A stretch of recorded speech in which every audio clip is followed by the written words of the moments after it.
Hello, everyone. My name is Dr. Nina Ha, and I'm the director of the Asian Cultural Engagement Center. And for today, we actually have a special featured guest. Her name is Trinidad Linares, who is coming to us from Bowling Green State University. And we are celebrating Filipino American History Month. So Trinidad Linares will be talking the title of her talk is Pop Goes Filipinx, Filipino Americans in Popular Culture. So I am going to now hand it over to you, Trinidad. So I guess some sort of guide on how I'm talking. I'm going to be covering mixed Filipinos as well, because Dorothy Cordova, who's the founding executive director of the Filipino American National Historical Society, she's like pro mestizo mestiza, and and the whole pure blood thing gets really weird anyway. So so I'm throwing everybody who identifies as Filipino in.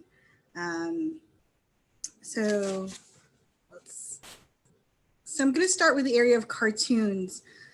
So these are cartoons actually from around the time of the Filipino American War. Um, so if you look at the cartoons around these times, Filipinos are pretty much depicted as black, depicted as savages. Um, there's one with Emilio Aguinaldo as Topsy from Uncle Tom's Cabin. Um, but I mean, like, they racism is lazy. They just sort of copy and paste. So that you'll see that in the if you look at those cartoons, and some of them are there's at least one or two that are eerie because of how they sort of mimic anti Black Lives Matter cartoons and talking about like the, you know, not only savage but also like a body that's hard to shoot kind of thing. Um, and the whole thing about educated is weird because the Philippines' oldest university, the University of Santo Tomas, is actually older than Harvard, which is the oldest U.S. Um, and also this one on the left, that's water torture that they started during the Philippine American War, and they've carried out throughout U.S. policies. Um, one of the most famous people to speak out against the treatment of Filipinos is actually Mark Twain, but they suppressed his writings at the time. He still spoke in newspapers, and this was eventually published, but during that time, it was suppressed. So I'm going to talk about Filipino cartoonists, and one of them is Linda Barry. Um, she's a contemporary of Spiegelman and who did Mouse, and also Groening, who did Simpsons. And hopefully we can hear this.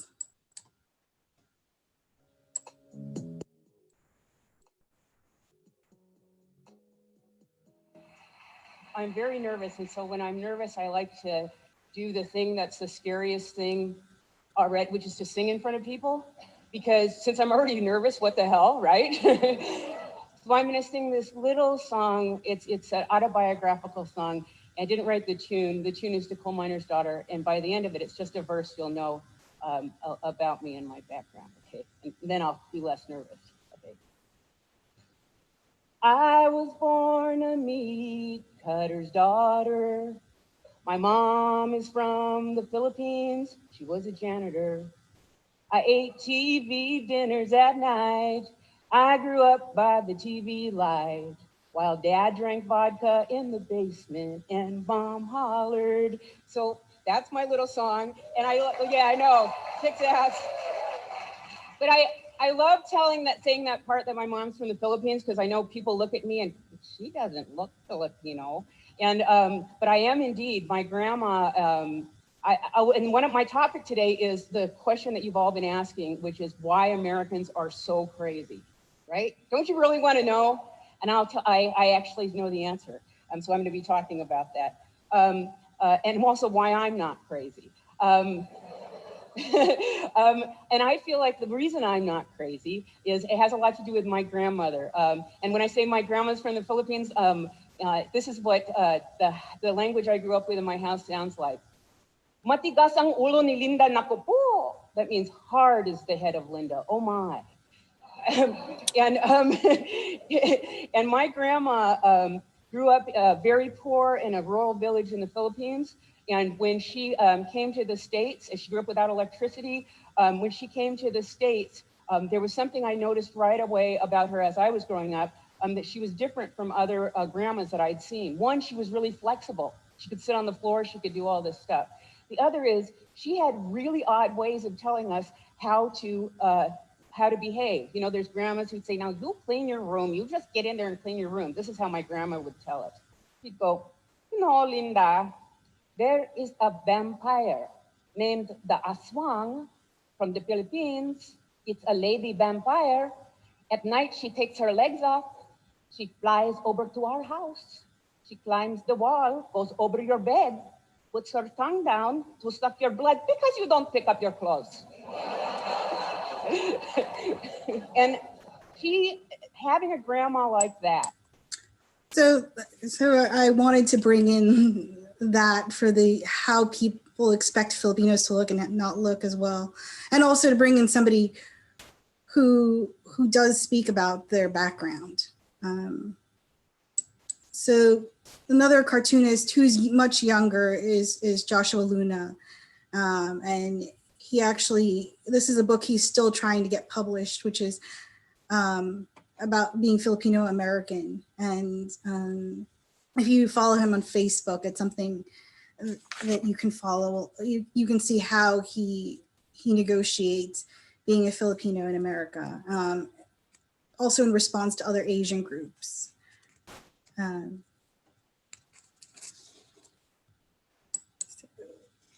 Okay, so writing, we have a lot of people. Carlos Bulosan is probably the most famous one.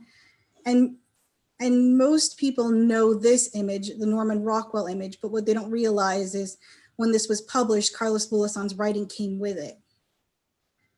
And it has the saying, quote, "It is the dignity of the individual to live in a society of free men where the spirit of understanding and belief exists. Of all the understanding that all men are equal, that all men, whatever their color, race, religion, or estate, should be given equal opportunity to serve themselves and each other according to their needs and abilities," end quote. So Bulosan's America is in the Heart is, I think, one of the most famous Filipino American works. And ironically, the person who wrote the foreword for that also wrote a book. She wrote a novel called America is Not in the Heart. And that's a relatively new book. It's in response, in a way, it's in response to, I guess, Bulosan's kind of more optimistic view of America. Also kind of in this conversation is Jose Antonio Vargas's Notes of an Undocumented Citizen. I think this one is a personal story, again, like Bulosan's, also about trying to establish oneself in America, but this time as somebody who's come from a position, yet they're really, undocumented. He's really undocumented.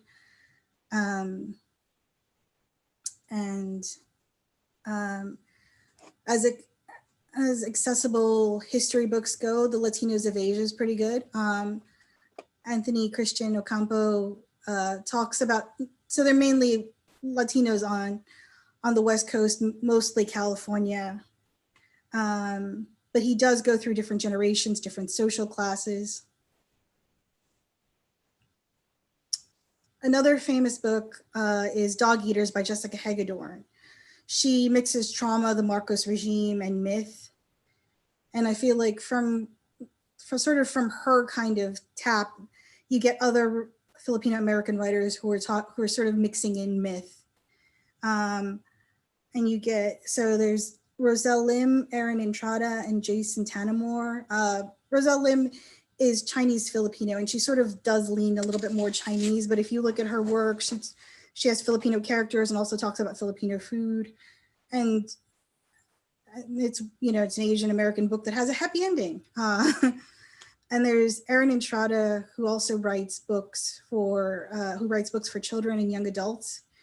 She won the 2018 Newbery Medal for Hello Universe. Jason Tanamore is new. His book just got published. It's called The Vampires of Portlandia. And if you heard the bit about the Aswang in Linda Barry's, it's actually like those are the main figures in his vampire novel. So, and Virginia, actually, your poet laureate is Filipino American. She's Luisa Igloria. She's at Old Dominion. She teaches creative writing there. She won the 2019 Crab Orchard Poetry Open Competition for her book Maps for Migrants and Ghosts, and that's just come out too. So there's a lot of writers and different genres too. We're not doing the same genre. They're not doing the same genre. Okay, so this is going to be a big oversimplification. Historians tend to like these big public masculine history, while folklore anthropology people tend to like the domestic, the private, the feminine memory keeping sphere. And I have been corrected, about like accidentally saying Filipino American History Month, accidentally saying Heritage Month by a historian. But I also think that the small stuff is important and the behind the scenes stuff and traditions are important, especially in the diaspora. So I wanted to sort of bring up Cecilia Suyat Marshall.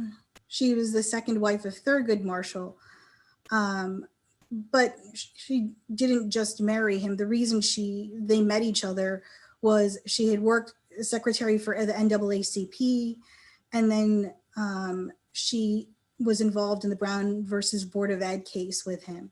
She worked to type and retype the briefs as they spent 4 years building that argument. She did go to see the Marshall movie with Chadwick Boseman, and they asked her how they liked it.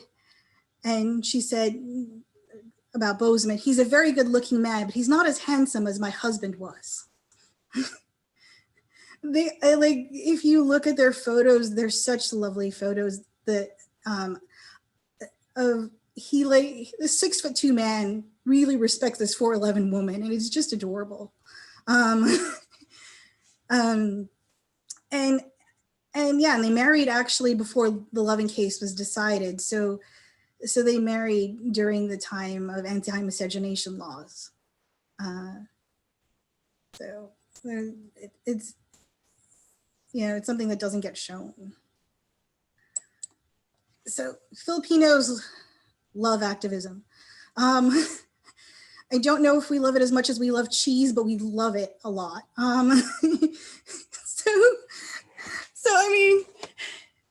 So if you know a little bit of multicultural activism, you'll probably know Cesar Chavez, but Philip Veracruz and Larry Itliong were actually doing the striking ahead of Cesar Chavez. When they were doing the Agricultural Workers Organizing Committee, they had protested. They had started protesting already, but then they noticed that the growers were filling in workers who were Mexican for all the Filipinos who were striking. So that's when Larry Leong went over to Chavez and said, "Hey, they're going to use us against each other." Chavez at that time was the National Farm Workers Association. So eventually the two groups would merge and you get the United Farm Workers Union with Chavez as director and Itliong as assistant director. So they'd have the Delano grape strike in 1965 and it last 5 years, and Chavez would, make it a national case for it. And so the two Filipinos kind of get obscured, and that's what the little cartoon over here is pointing at, that there are all these Filipinos involved and they disappear in the movie. So I'm going to go a little bit backwards and just hit on Pablo Manlapit, who was a pokey little man who got into the US 1910 when he was 19, and then 10 years later he would also lead a labor strike in Hawaii. He also married a white woman in defiance of anti-miscegenation laws, I guess. and because one of the later strikes would eventually lead to bloodshed, he would go to jail. Then they would let him out of jail, and then they would deport him, basically. But even when they deported him to the Philippines, he still wrote the governor of Hawaii at the time, protesting his innocence. And eventually they would relent, and the charges were dismissed. But it was just, he sort of falls a little bit out of the history even more than Leon Veracruz. But there is a book on him called Unbending Cain in JSTOR, if you guys have access. Because I know JSTOR's opened a bunch of things. And then so in Seattle, where you have cannery worker, so sort of Seattle and Alaska cannery workers group is Silme Domingo and Jean Varenus. They led a strike there, cleaning up the local union. And Silme Domingo and Jean Varenus were both born in the US. Domingo was actually born in Texas. Varenus was actually born in Washington. And not only did they fight racial discrimination against Filipinos, because the Filipinos had more dangerous jobs, more meager wages and unsafe living conditions in comparison to the white union workers, they also were fighting the Marcos regime at the same time. And so they eventually were killed. And Silme Domingo's sister, Cindy, who's still alive, actually kept on fighting a case so that when Marcos was deposed in Hawaii, there was a civil suit brought against him. And they're still working to sort of figure out how many people were actually involved in the murder. His sister is still working on that. And so more modern activist is Christina Tendia, who's a queer Filipinx American community organizer. She's in Chicago, and she's the executive director of AFIRE Chicago, Alliance of Filipino Immigrant Rights and Empowerment. She's been involved working with elders and care workers affected by COVID-19. She's worked on talking with the Filipinx API community on anti-Black racism and colorism. She's also worked on reproductive justice. She's tried to build solidarity with queer and trans API community. So she's also fought against anti-Muslim and xenophobic executive orders. She's really still working on many fields at this point. And one on the side is just another person, a part of the activism, not because activism can involve everybody. So dance is kind of interesting because not only do we have groups in the Philippines or in communities in the US doing the contemporary stuff or doing traditional stuff, they do contemporary stuff too. So this is Milwaukee's cultural group. They created their own like little musical, and there's also the history of manongs and taxi dance halls. So this was during the time of labor workers and also exclusionary immigration laws. So Asian men could come across, but women couldn't. Partially because of the Chinese Exclusion Act and the Page Act, those rules that basically said Asian women were a danger to white families, so they couldn't come. And so Filipino men mixed and danced and sometimes married, in spite of miscegenation laws. And they did know there was actually like a little bit, almost like a green book among them of where you could go get married. So New Mexico, so some who lived in California would go to New Mexico to get married. And let's see if we can get this video to work. If not, I'm really sorry. So Stockton, California, 1936.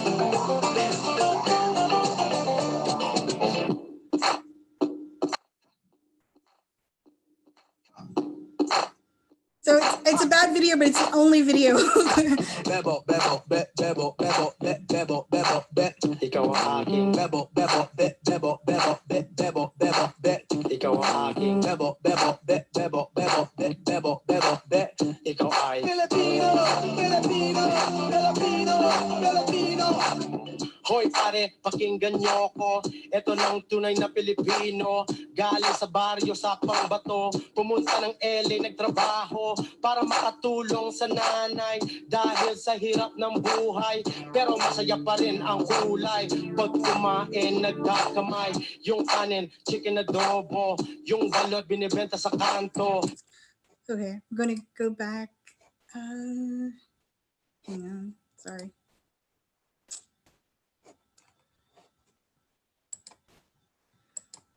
So what? So you want to get I'm out gonna switch back in. Yep. of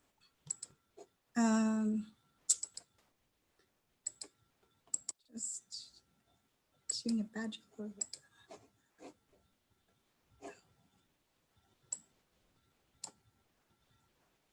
Are you seeing this, or where are you? Nope. Okay.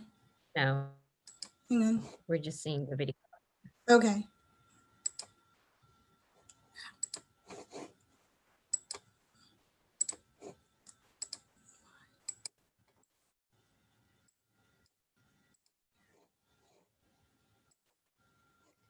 Okay.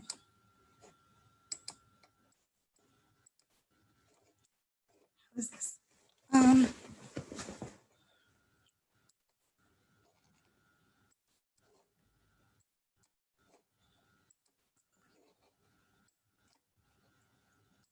Okay.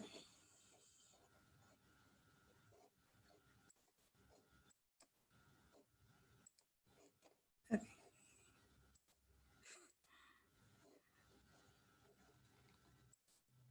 I'm just gonna click on. Okay. So so pretty much what they were showing, how a little bit of how that looked like, except imagine it with a lot fewer Filipinas and more Mexican women, more white women, probably generally of lower class. Raquel Salazar Pareñas actually wrote an article called White Trash Meets Little Brown Monkeys, Taxi Dance Hall is a site of interracial and gender alliances between white working class women and Filipino immigrant men in the 1920s and 1930s. So that actually, that's the generation that covers that. And then the generation that they have after that, which pretty much, created mestizo children, were called the bridge generation. And so, yeah, this is probably a hard time for Filipino Americans, but at the same time, they still, found, love, camaraderie, and some of them had marriages. And I feel like it's important to note this kind of thing because love and joy get written out of immigrant and people of color stories because somehow they're seen as unimportant. Or if you show one happy thing, then that somehow devalues the difficulties of a marginalized group. So I think how people carve out a space for themselves is empowering. And Filipinos have almost pretty much always used dance and other kinds of joys as resistance. Person on the corner is Stella Abrera. She's actually she was the American Ballet's first Filipina principal. She got in at the same time as Misty Copeland, but somehow didn't get as much press on that. She's now the artistic director of dance at the Cultural Park Katsbaan.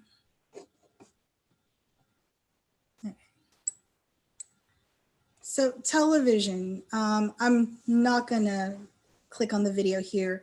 You can click on, you can go look it up, but I don't want to go out again. There's a television show called The Last Electric Night,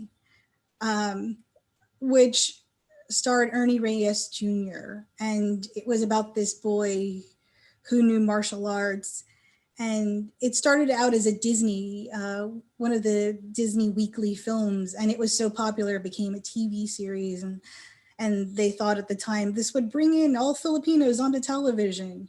Yeah, there's, not only is there a clip from the TV show, but there's also a scene that they put in YouTube because Ernie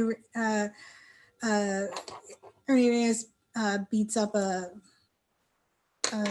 famous actor.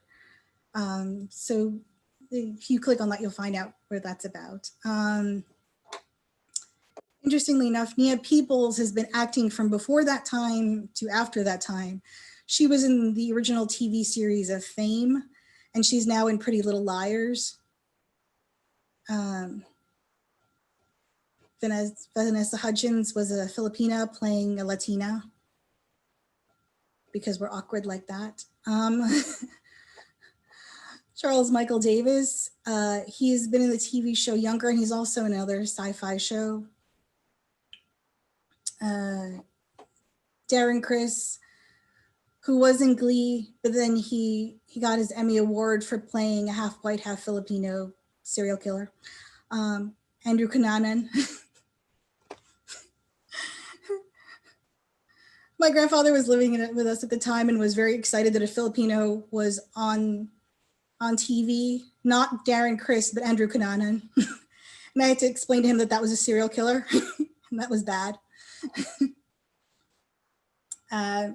If you watch Superstore, Nico Santos, very much Filipino and also very much queer, and he's pretty much taken to acting that identity, which is kind of cool. And then the youngest person is Sienna Ogodong, who's in No Good Nick. And so all of these, I don't remember if Nico is, but most of these people were all born in the US.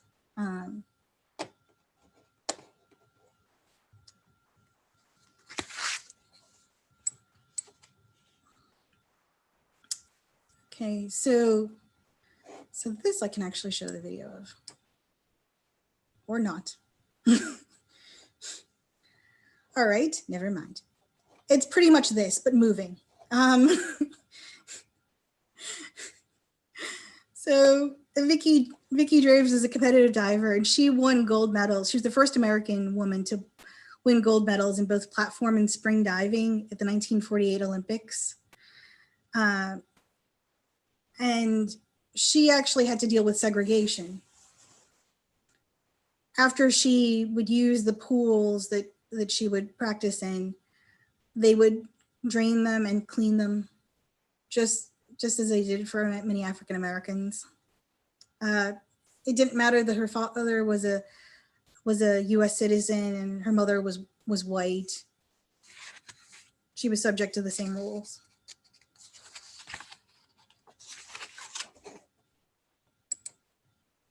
And so we sort of have people who kind of moved on from that. Natalie Collin, she has won 12 Olympic medals.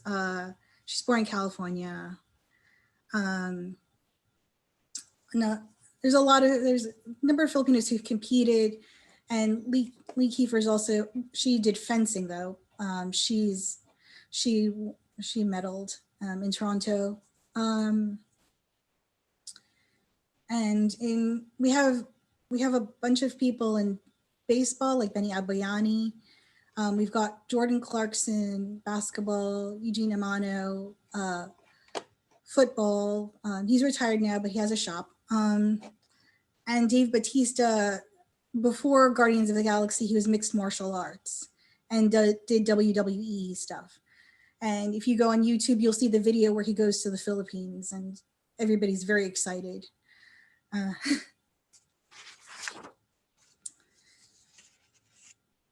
so yeah, there's a lot of Filipinos in sports. I'm just not very good at sports ball.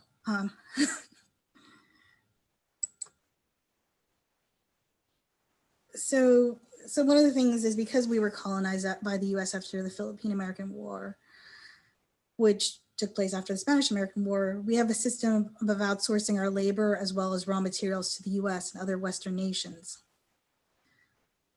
As a result, when COVID-19 hit, I could actually see Filipinos dying globally, both in print, through video, through other things.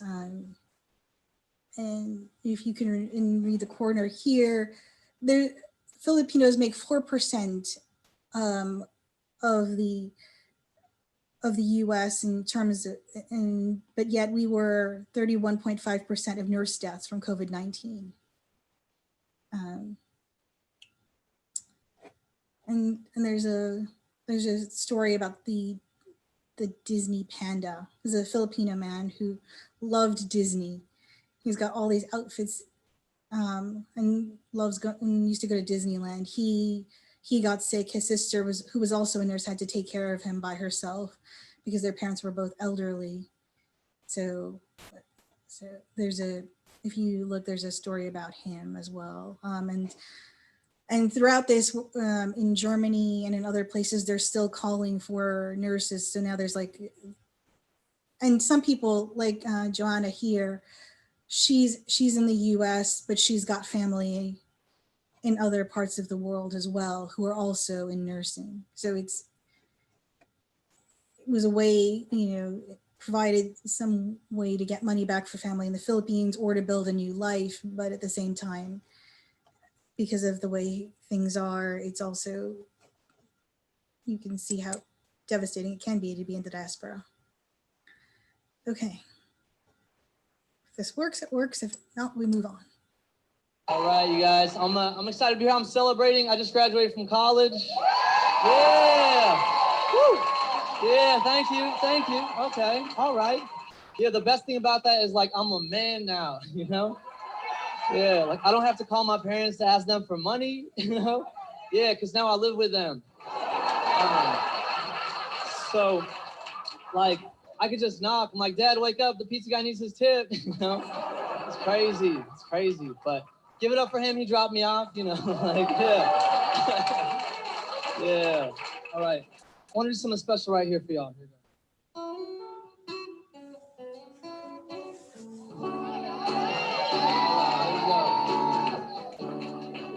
By the way, I'm not Chinese, I'm Filipino. Thank you.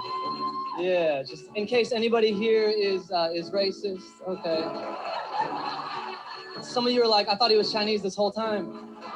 But I love being Filipino. I saw this commercial when we moved here, and I learned that being Filipino, that I can feed myself for only 63 cents a day.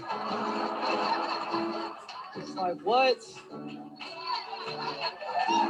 No?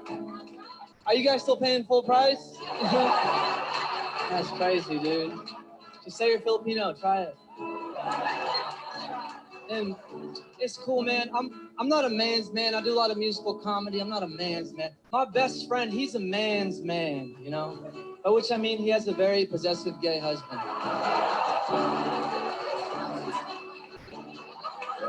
Yeah. And you guys, I'm not gay, but every time I see a black guy with light eyes, I forget my own name. Yeah.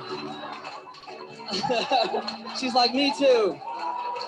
Oh no, I see both of them up here. Why do you think I'm looking in the back? Trying to just keep it up here. Keep strumming. I always forget my name. I'm like, yo, what's your name? He's like, it's Chris. What's yours? I'm like, Chris? I don't know, man. Just blink or making my knees weak. I was crossing the street. I saw this black guy with light eyes, and I did a little double take. I was like, oh, shoot. And he was with his girl, and his girl saw me do a little double take, and she looked at me. She was like, excuse me. I was like, bitch, I'm not looking at you. You know? Yeah. I'm working on a safe sex advice column for Christian teenagers. Yeah, yeah. It's called Just the Tips.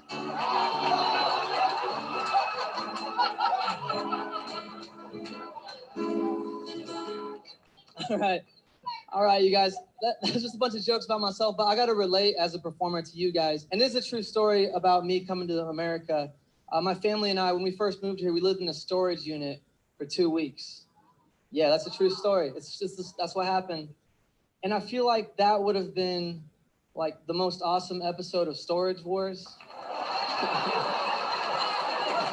like, like they just open it up and there's a Filipino family inside. On the outside, there's a dude with a trucker hat. He's like, I want that. I don't want those baseball cards. I want that smooth skin family. All right, thank you guys very much. I'm Jared Guzman. Okay, so Jared Guzman, he came here as an immigrant. Joy was born here, and I just also want to show her comedy.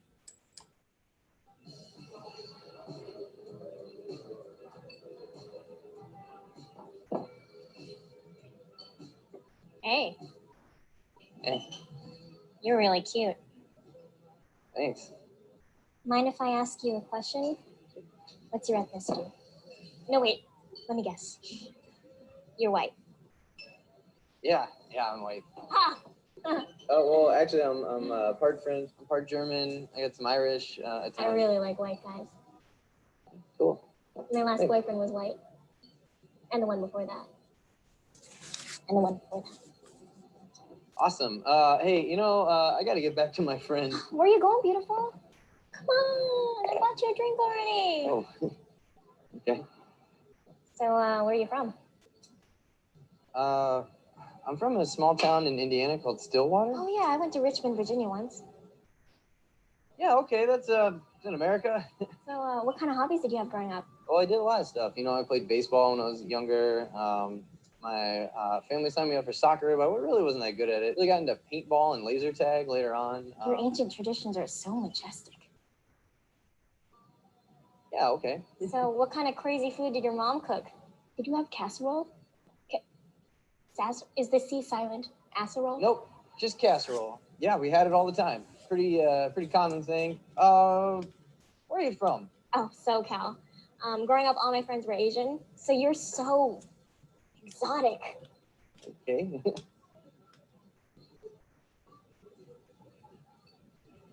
Sorry, I got lost in your eyes. They're shaped like beautiful round walnuts. And your hair, it's so coarse and unhealthy. Nope. All right. And your skin, oh, you age so much faster than us. What are you, 40, 50?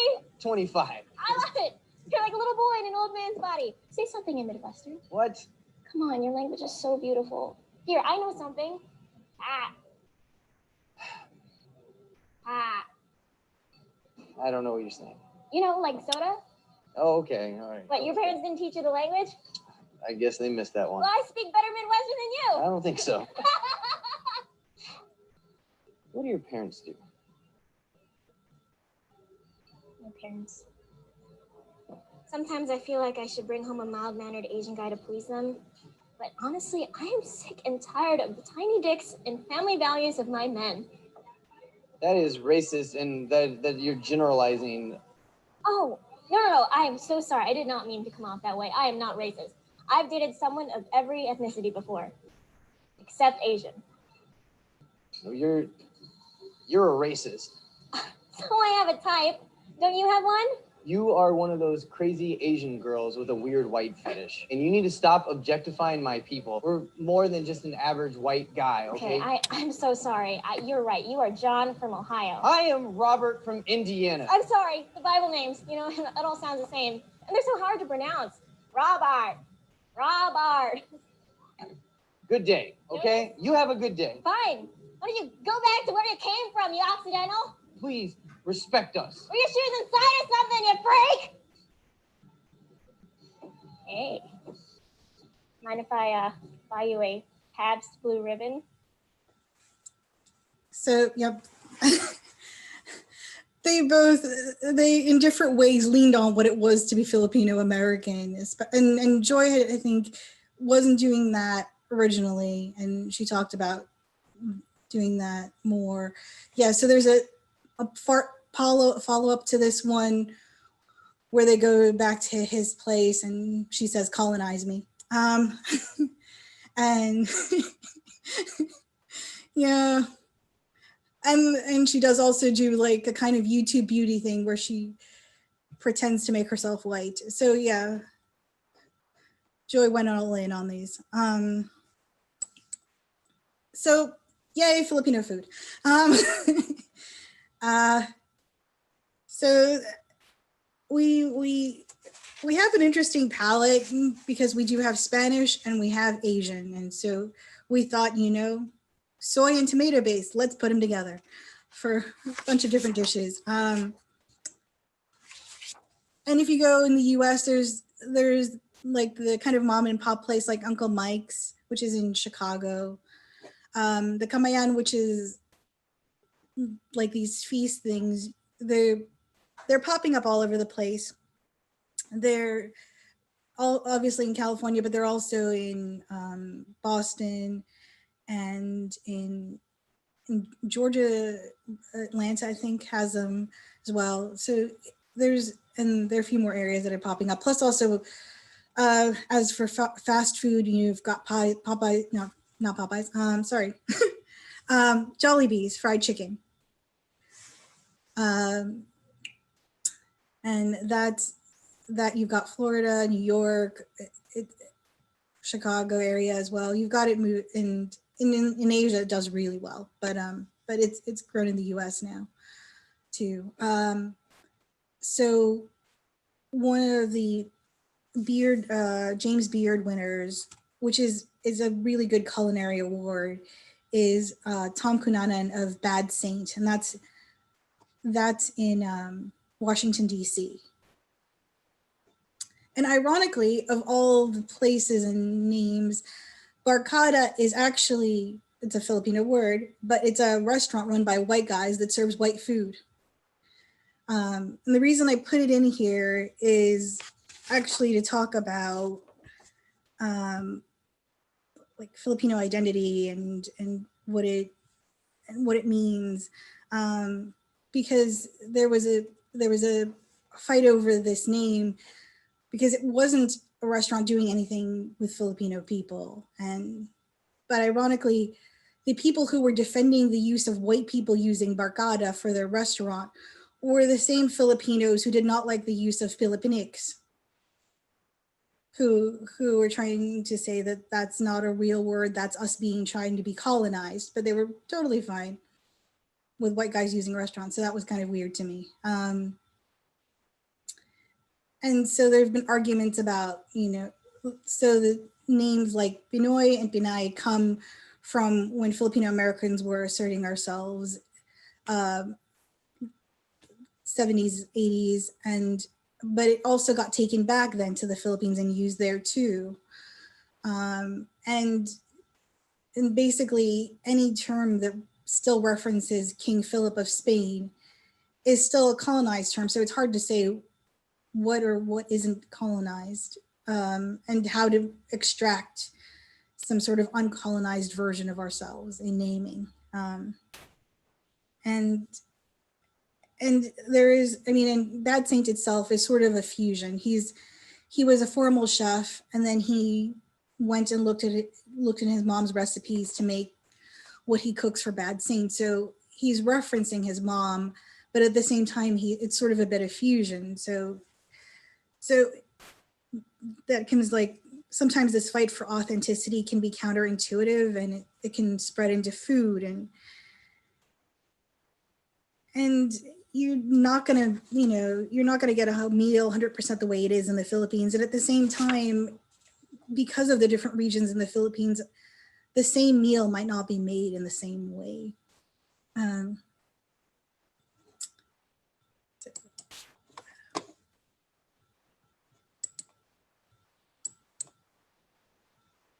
Okay, so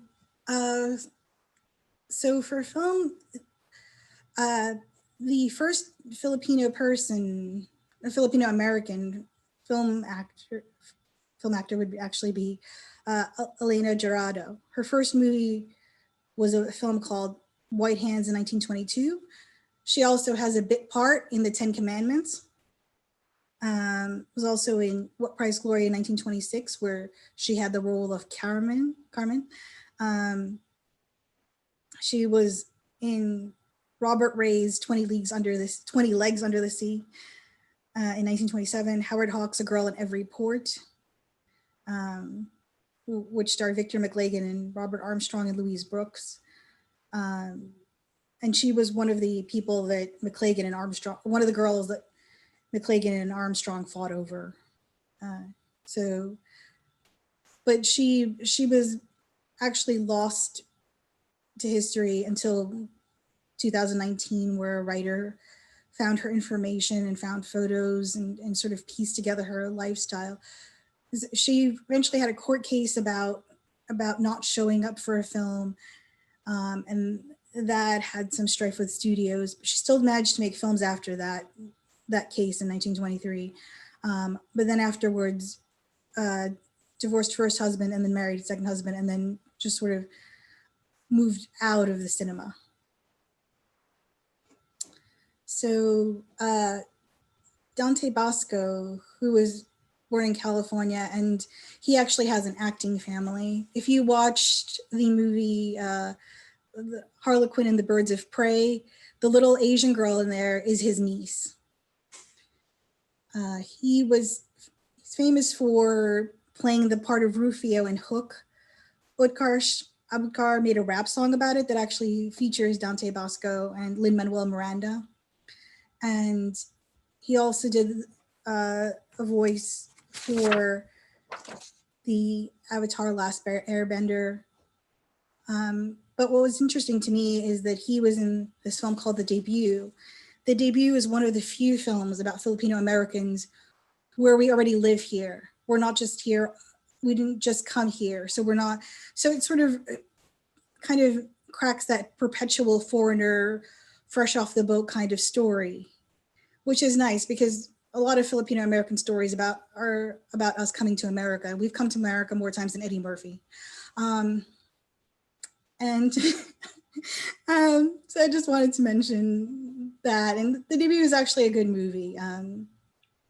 It lets you see the differences between generations, because you'll get 3 generations in there: the grandfather who's coming from the Philippines, the father who is in the US and is in some ways not feeling like he doesn't fulfill the duties he has, the son who wants to not be in medicine or something Asian. So you get a lot from that film. But there are 2 new Filmam movies, Lingua Franca and Yellow Rose. Lingua Franca is a Netflix. Isabel Sandoval is a trans woman, and she wrote it, directed it, stars in the main role. And it was one of the films that was given financing through Ava DuVernay. So Ava DuVernay is really trying to spread the wealth around, which is really nice. And then Yellow Rose is actually right now in cinemas. And I really, really feared for Yellow Rose, because a lot of the people who are going to watch the cinemas are sort of white supremacists, kind of racist, people who just don't want to be curtailed by health regulations. So I didn't think that they would actually watch Yellow Rose, and they actually watched Yellow Rose. Probably because the James Bond film is not coming until 2021. So they had a limited palette to choose from. And yeah, they've gone and watched Yellow Rose, and some of them are now sad and they now support DACA, and it's all a little kind of fun. So yeah, this is a smattering. Oh, yep. And Haley Steinfeld. She does music. Also, she Oscar nomination for True Grit when she was younger. So she was nominated as a Filipino American for a role that was a white girl. But interestingly enough, the person who won an Oscar for playing a Filipino was Linda Hunt, who is a white woman in the film The Year Living Dangerously. So yellow face trivia for you.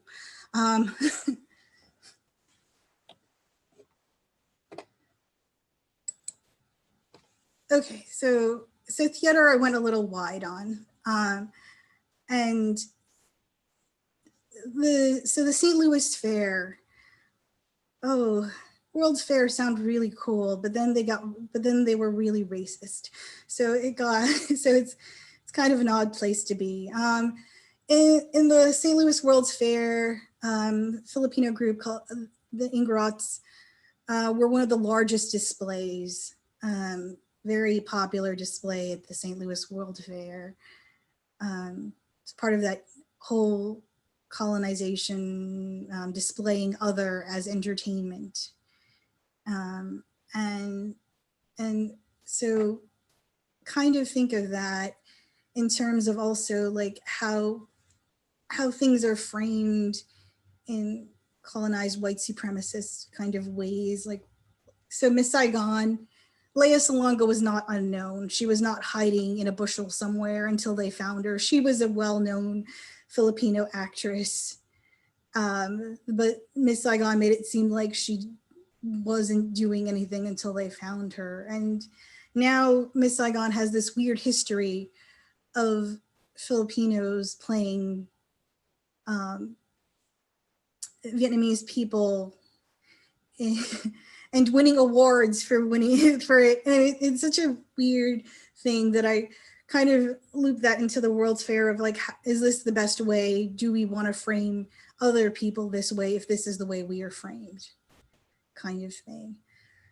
And so, yeah. Yeah, and until the movie that I just showed you, a poster of Yellow Rose, Lea Salonga has played almost every kind of Asian and a couple of French women. I don't mind the French women as much. I'm okay with her playing Eponine and Fantine, oddly enough, in Les Mis. And then Eva Noblezada, she was actually nominated for the same role in the revival of Miss Saigon. And actually, if you watch the Tony Awards, Lea is actually bring her in to do her nominated bit. But she's also done some Les Mis too, but she has been recently famous for doing Hadestown, where she plays Eurydice. And the two of them are in Yellow Rose together. So not as well known, I think, as the two women, but kind of an interesting look into theater is Francis Ruvivar. So when the Miss Saigon thing broke, there were kind of three levels: people defending Miss Saigon, people who are against Miss Saigon, and then the people who are against Miss Saigon were kind of on kind of different positions on that. One is that, is this the only job that Filipinos or Asians can get? And also, why are women represented as whores? And why is this white savior thing our only option? And Ruvivar was on a talk for one of those to argue about how few jobs Asians have. Before Miss Saigon, he had done Shogun. Eventually, after that talk, he would get the part of the engineer for Miss Saigon. And then after that, he would play an Italian in Passion, which I actually prefer him in out of all three. But unfortunately, I think he died in his 40s. He didn't live very long. So, and I have a nephew of his is now on television as well. So it's kind of interesting having like Filipino acting dynasties as well that we don't know exist. But yeah, we love theater. We just need to do other things in theater than we've been doing. Okay, so music is also fun. So music gets you Elle King, Enrique Iglesias, Bruno Mars, and Robert Lopez, as well as Ruby Ibarra. Elle King was famous for the song X's and O's. She's also the daughter of Rob Schneider, but we've kind of disowned him because he's anti-vax.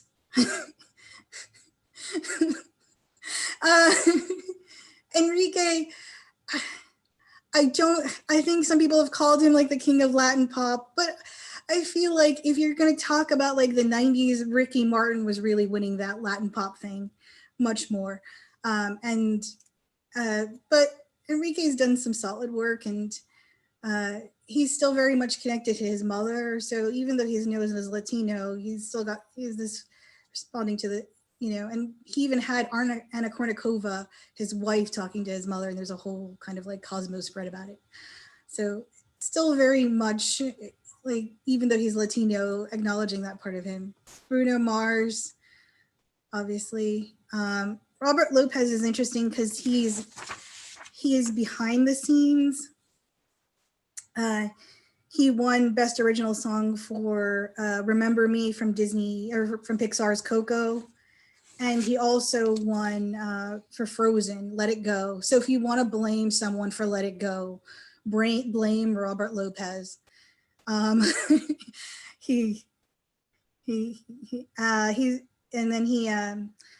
then he's also won for, he also did Wonder Pets, and he's gotten Tony Awards for Avenue Q, Book of Mormon as well.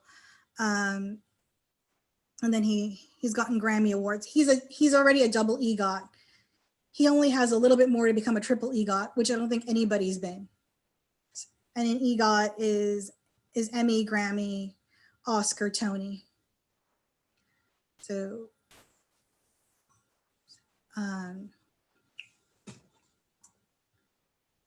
okay, so I know this one's a little long, but hopefully this will go, and it's really good though.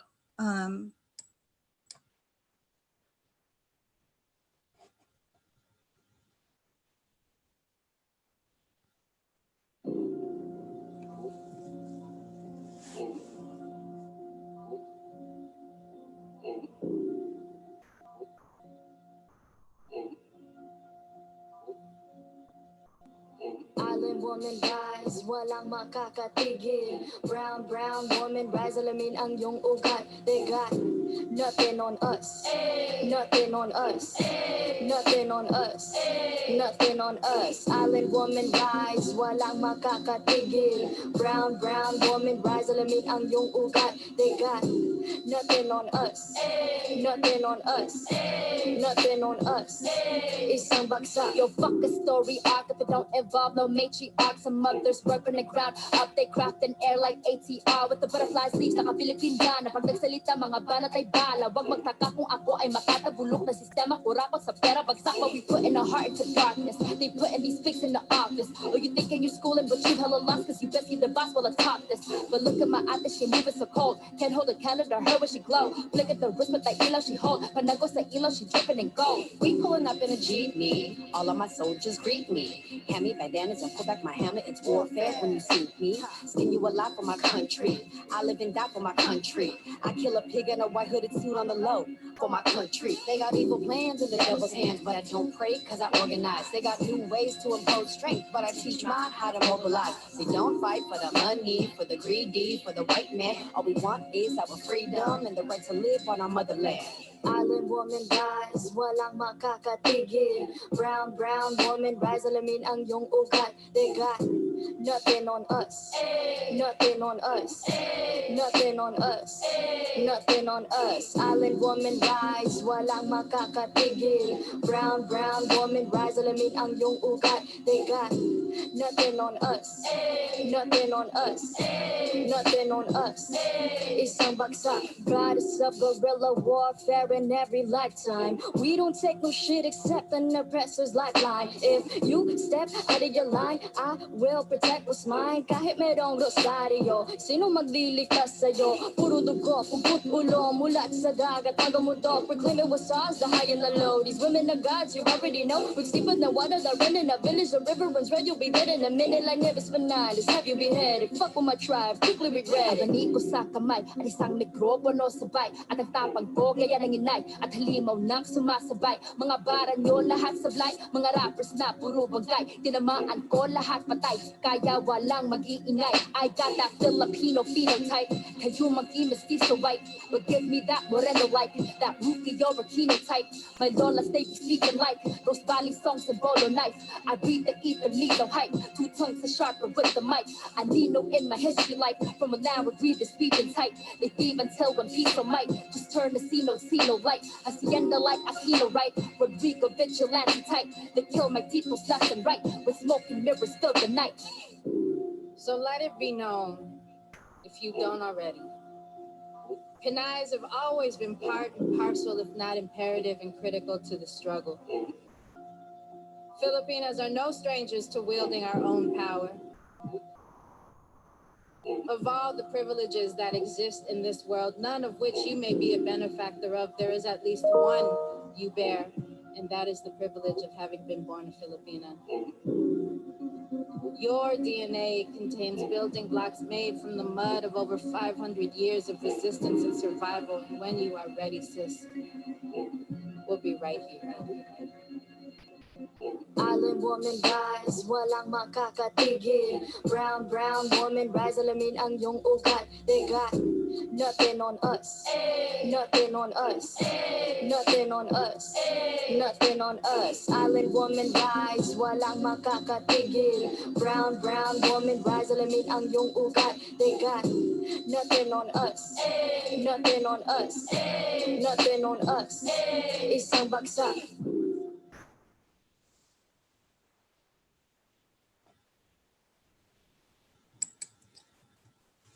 So yeah, so that sort of brings in Pinayism by Dr. Alison Tinindango Gibales, which explores the idea of Pinay sisterhood, which is global.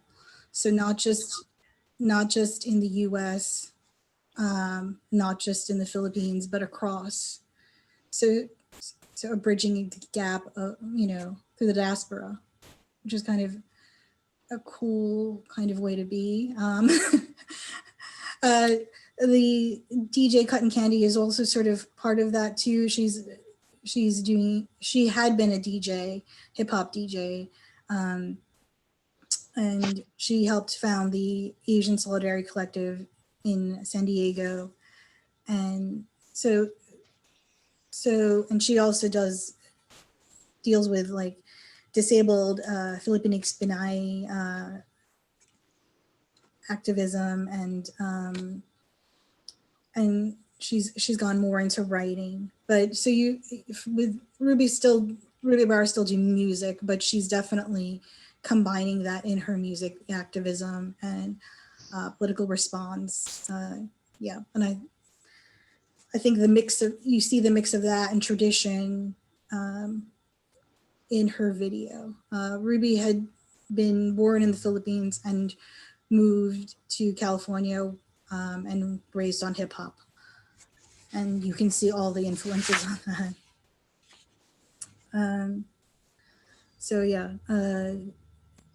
The formal concept of Pinayism is the complexity of intersections where race, ethnicity, class, gender, sexuality, spirituality, religion, educational status, age, and place of birth.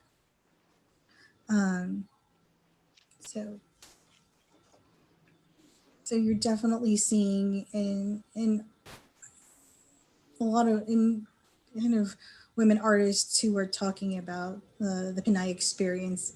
That's a lot more direct in political and activist kind of language and knowledge.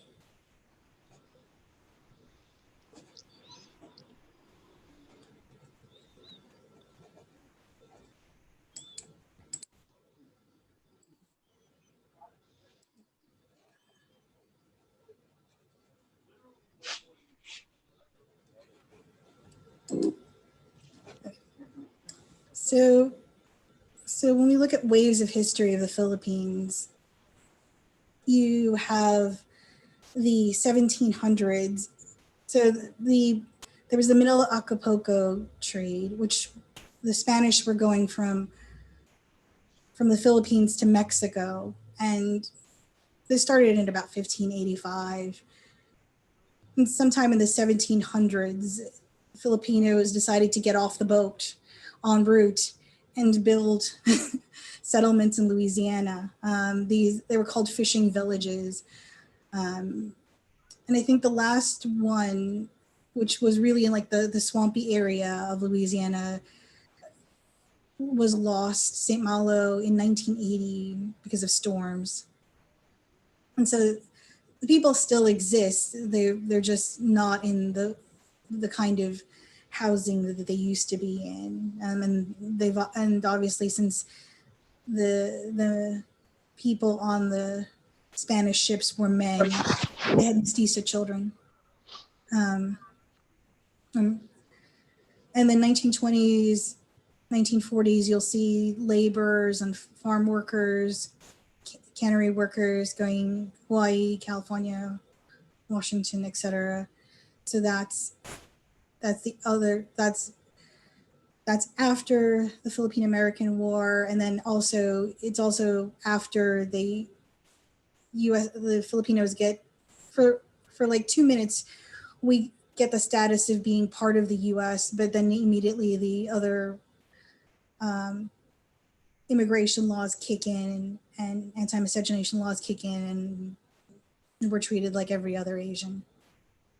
And then 1965 was the brain drain, where U.S. changed its policies and it allowed for more Filipinos to come, but a lot of them were college educated. There were also professionals, plus there were those from the military.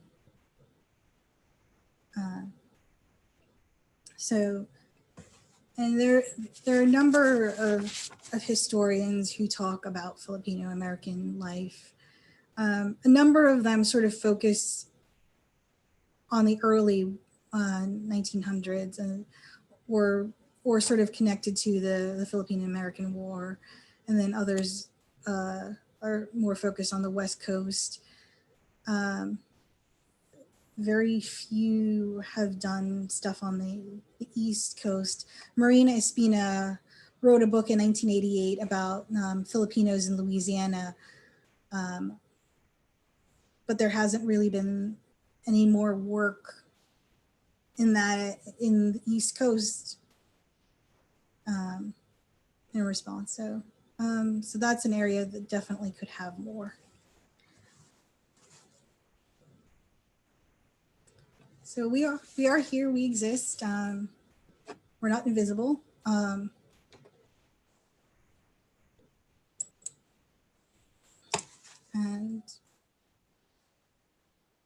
yeah, and one of the fun, weird cases that I ran into was the case of Rafael Lopez de Onate. He was a Filipino man, and he was trying to marry a white woman.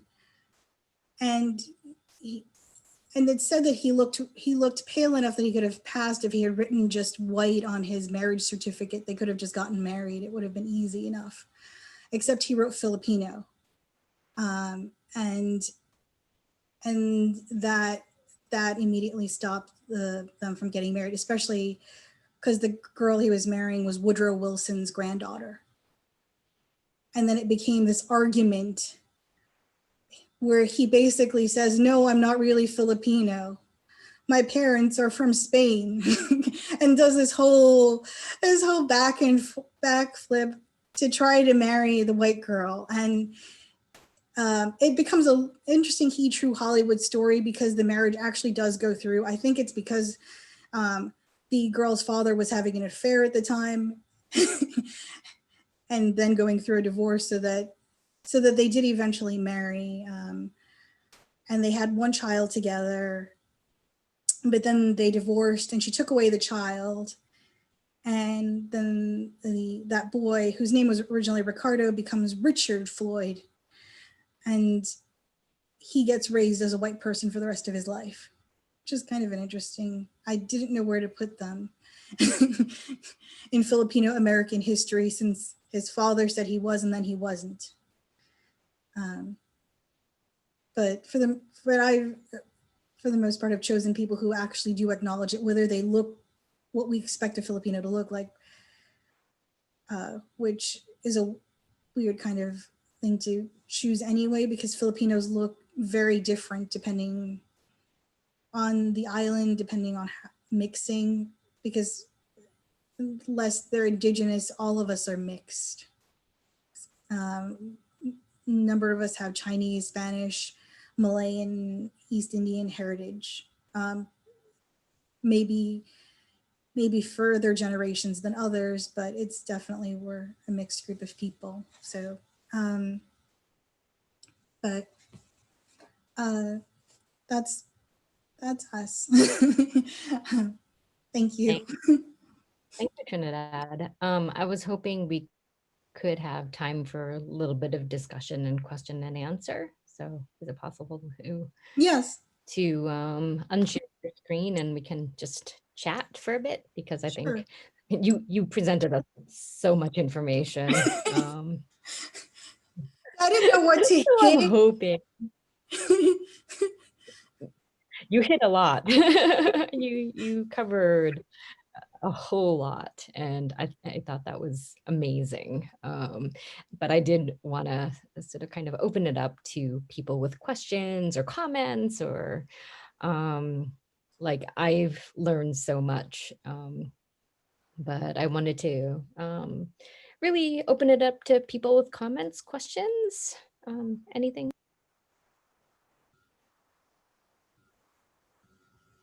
Yeah, so I didn't know a lot of those folks are Filipino or Filipinx, although I also didn't know the etymology was in debate as well with regards to. Mhm. So I don't know which angle to come, but no, it was very informative. And with regards to like the racial affect and so forth demonstrated in the two video clips, like very demonstrative of, you know, sort of the colonial legacy at the same time, racial agency and so forth in the identity of Filipino or Filipinx. So yeah, it was just a lot of revelations and that I'll take home with. Thank you so much for the presentation. Oh, thanks. Yeah. Again, I had to kick some people off because they were Filipino Canadian. I was like, okay. So that's where Manny Jacinto and Shay Mitchell went. If you were looking for them, I was like, okay, we have to draw the line somewhere.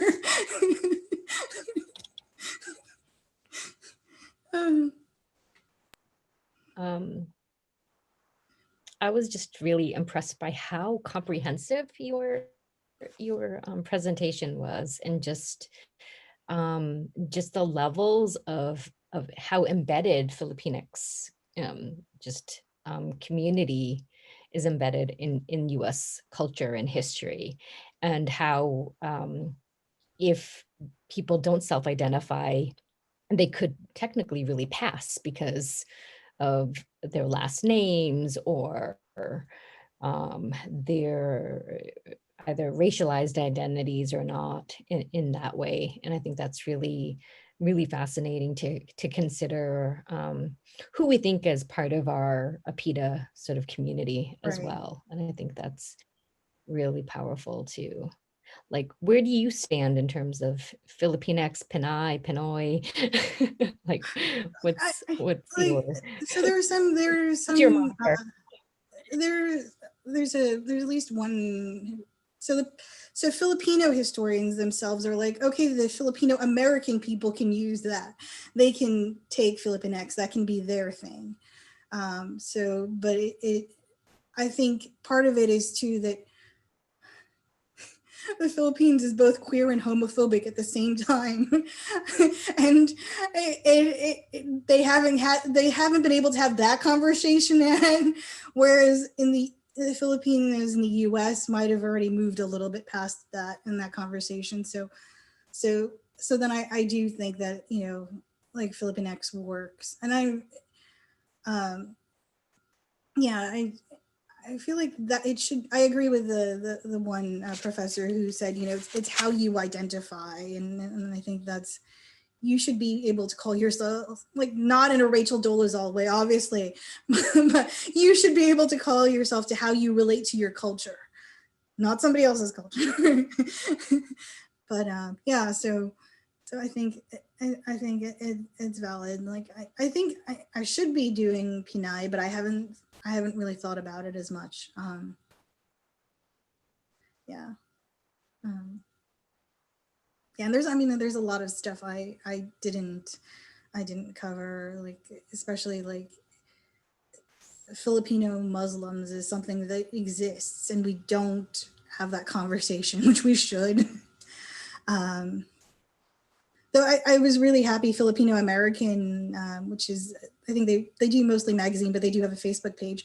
They showed what a Filipino Muslim marriage ceremony looked like, which was really nice to look at too, and sort of see like, oh, because yeah, so in the Philippines, Mindanao has a Muslim base, and it's not because we were colonized; it's through trade. It's just. And it's sort of like in Japan, Okinawa's the sort of one that's off. That's like Mindanao gets that kind of a thing. Yeah, and we were all, the Philippines was all these different little countries and then smashed together. So I noticed in the chat that people were really sort of impressed by or had comments about both the comedy and the food. And so I wanted to know if you had any comments or any thoughts about both of those. Especially for me, I haven't been to DC in a long time, so I might be checking out that restaurant. So that's yeah, something before you go look though, into. try to make a reservation because it's ridiculous. Like you have to reserve like 3 weeks in advance. So it has both walk up and also reservations, but I don't know how busy it'll be. So that's, and I didn't get to go when I was in DC. Yeah, and the food thing is also very interesting because of how, like, you can have a completely vegetarian Filipino buffet, but we do have a lot of roast meat. It's a mix of things. There's, yeah, I liked the reason I had the two comedians was because they both really leaned onto who they were as a Filipino. They didn't, and you know, and for some there are some Asian comedians like Joel Kim Booster. He was transracial and he's Korean, but he's transracial, and he really didn't have like an Asian identity to cling on to. Like he realized he was gay before he realized he was Asian. So that kind of a thing for him. Yeah, and it's also, yeah, California really has a lot of Filipinos. Is Goldilocks also a chain though? Yes, Goldilocks is a chain. And Chow King is also Filipino. Okay. That's also Filipino. Okay. Oh, and I did want to ask you. Sorry. Is Prince Filipino? Is Prince Filipino? I thought Prince, the artist formerly known as Prince. I'd have to check. I'd have to check, but the weird thing is Filipinos have a way of naming their children prince and princess. So so I don't know if that follows that he chose that because of that, or because or he just looped into something that already happened. Yeah. There's Yeah, an because actress called, I think there's, yeah, no, I think there was rumor that, as far as I know, that he was actually Filipino. So that's why I was asking. Not you, Prince, but the other, the Prince formerly known, you know, the artist, the singer. One of my explain why he's student tiny. workers. His name is Prince. Yeah. So yeah. But I was asking about that.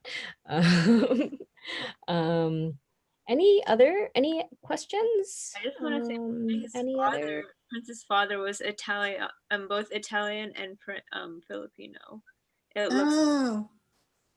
yeah. Yes. Wow, I knew really? it. I didn't know that.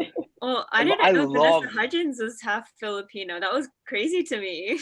She never talks about it. But if you look at her Instagram or some of her other things, she's posing with her mom. Like, she does stuff with her mom. Yeah. Mhm. All right, so we're kicking Enrique out and putting Prince in. All right, next. I know better now.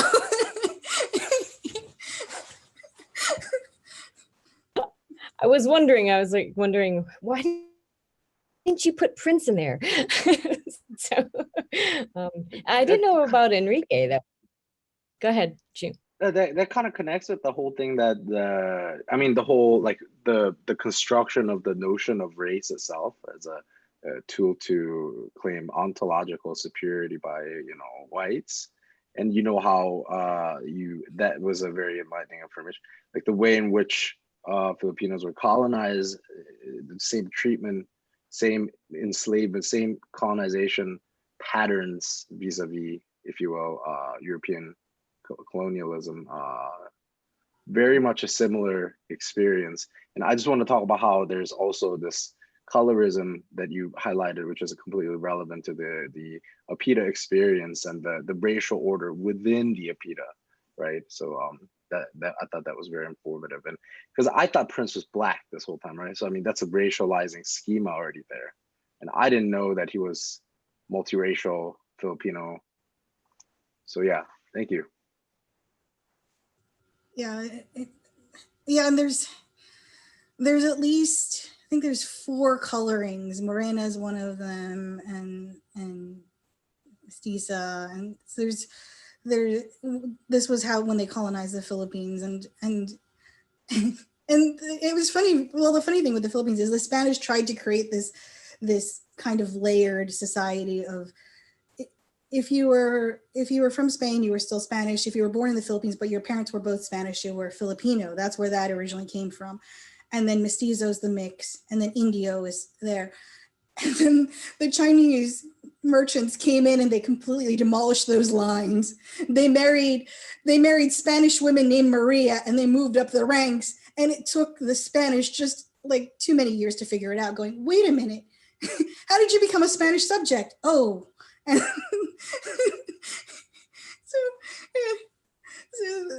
so all these categories, yeah, and then obviously the lightness thing. But I mean, but Filipinos themselves too, the things we did when we were colonized, like we had religions, and we had women who handled religions. We were very matriarchal. But then the Spanish came in, and then we had Catholicism. But then some of these women, they didn't want to lose their jobs. So they're like, you know what? Mary speaks to me. So kind of, they use that kind of like saint intercession kind of thing as their way to contain power still. So it was kind of. Before we go, because we have only Sorry. 1 more minute left, I did want to ask you about your relative in the Philippines, your famous relative. Yeah, so my aunt is actually the vice president under Duterte. And the reason that she is is because we vote differently. We don't vote president and vice president together. We vote them separately. So you've got somebody who's a dictator who hates women under an above an activist with who's really believes in science and helping people. So they're combined together and she's trying not to die. So that's that's where we're at. And yeah, and she's been responsible for doing things for PPE and other stuff for the medical professionals. And she was, when Ruth Bader Ginsburg died, she was very sad. So she's clearly not afraid of like strong women, feminist women kind of thing. Yeah. Yeah. So. Yeah, anyway, so I'm gonna stop recording here. And before I do, I wanted to also just thank you again, Trinidad, for an amazing presentation that was really comprehensive. I learned so much, and I hope the audience did too, the participants did